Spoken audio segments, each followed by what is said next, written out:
Sleeping Beauty is one of the most beautiful classics. The ballet is amazing. The steps, the story in it, it just all makes sense.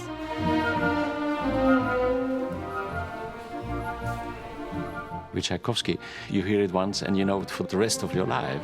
You can call it perfection. It's a fantastic display of classical technique, but all within a fairy tale, which is lovely. Just let's go to the tail end of La Da Dee Da Dee Da.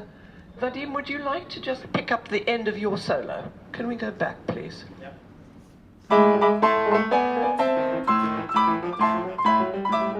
I don't know when I first saw The Sleeping Beauty, because I was always in it. I remember exactly when You saw it before you were in it. I was 11 years old, and it was the first ballet I ever saw at the Royal Opera House.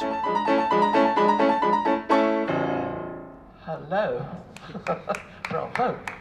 Of course, when I decided that I wanted to do this production for the 60th anniversary of the Royal Ballet, it seemed to me a no-brainer to ask Christopher if we could do the production together.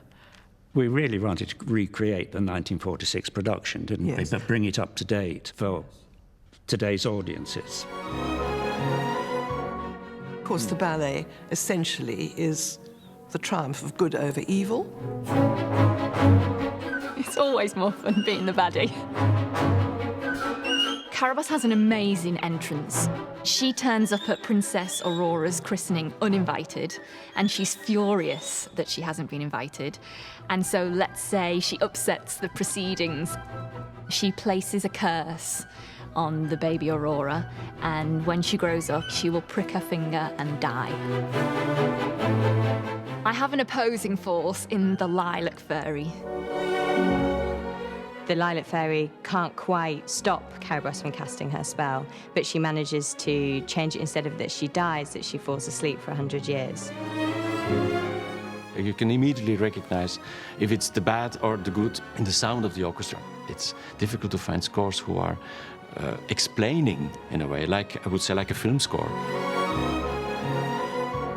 The Lilac Fairy appears through the rest of the ballet to remind everyone and guide everyone to do the right thing to wake Aurora up at the end. I really like the choreography in The Sleeping Beauty, starting very slowly and sad, saying that I'm very lonely, I need to find my love of my life. Once I found Princess Aurora, I give her a kiss, she's awake, seeing her and saying how beautiful she is, and it's like, oh my God, I think that's the one. Princess Aurora is one of the most iconic and important roles in a classical repertoire. It's a role that I love, that I play many times, but I still feel that every time I go on the stage, dancing this role is the first time I do it.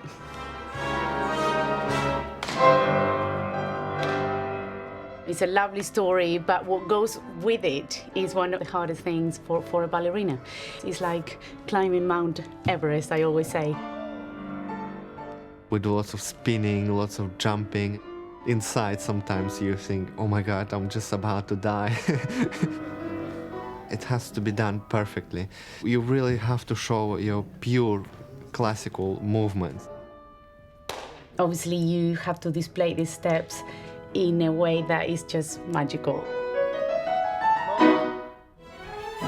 If you can dance The Sleeping Beauty really classically, really well, you can actually dance anything.